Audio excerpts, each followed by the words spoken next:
নমস্কার, আমার আরও একটা মিনি ব্লগে তোমাদের সকলকে স্বাগতম জানাই। আজকে হচ্ছে সরস্বতী পুজোর সকাল। এই বছর কিন্তু আমাদের সরস্বতী পুজোর 14 বছর পূর্ণ হবে। আর সরস্বতী পুজো মানেই সকালে হলুদ মাখাটা হচ্ছে কম্পালসারি। মুখে আবার কয়েকটা নতুন ব্রণর জন্ম হয়েছে, তাই ওগুলোকে তাড়ানোর জন্য বেশ কয়েকদিন ধরে কিন্তু আমি আইস মাসাজ করছিলাম ফেসে।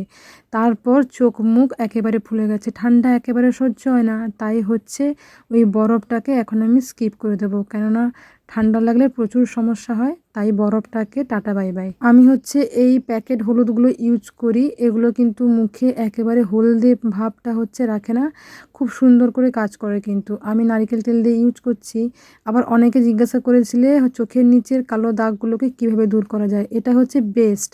হলুদ আর নারকেল তেল দিয়ে চোখের চারিদিকে আলতো আলতো করে মাসাজ করলে কিন্তু ডার্ক সার্কেলটা কিন্তু অনেক অনেক কমে যায়।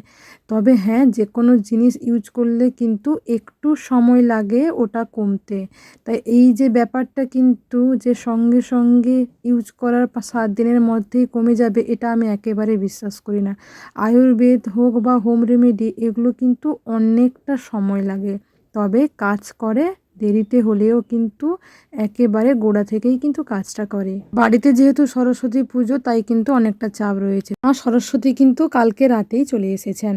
জানো তো, আমরা যখন প্রথম পুজো শুরু করেছিলাম তখন হচ্ছে আমরা আমার দাদাকে পুরোহিত সাজিয়ে কিন্তু পুজোটা করতাম। মানে হচ্ছে তখন পুরোহিত মশাইকে ডাকা হতো না, বা পুরোহিত মশাইকে ডেকে ঘর তোলা এইসব কিন্তু আমরা করতাম না। আমরা জাস্ট 4টা বাঁশ হচ্ছে পুঁতে দিয়ে প্যান্ডেল সাজিয়ে সব বাচ্চারা 50 টাকা করে নিয়ে হচ্ছে পুজো করতাম। আজ থেকে 14 বছর আগেকার কথা বলছি, মানে বুঝতেই পারছো তখনকার সময়। তারপর কিন্তু ধীরে ধীরে আমরা ঘর তোলা থেকে শুরু করে মায়ের প্রতিমা করে কিন্তু পুজো শুরু করলাম। আর এখন দেখতেই পাচ্ছ কতজন আসেন এখানে পুজো দিতে। অনেকেই আসেন, অনেকে মানত করেন, কোনো বছর কেউ প্রতিমা দেওয়ার জন্য মানত করেন। এই মিলে কিন্তু আমাদের পুজোটা ঠিক চলবে এইভাবেই। তবে আজ এই পর্যন্তই, টাটা।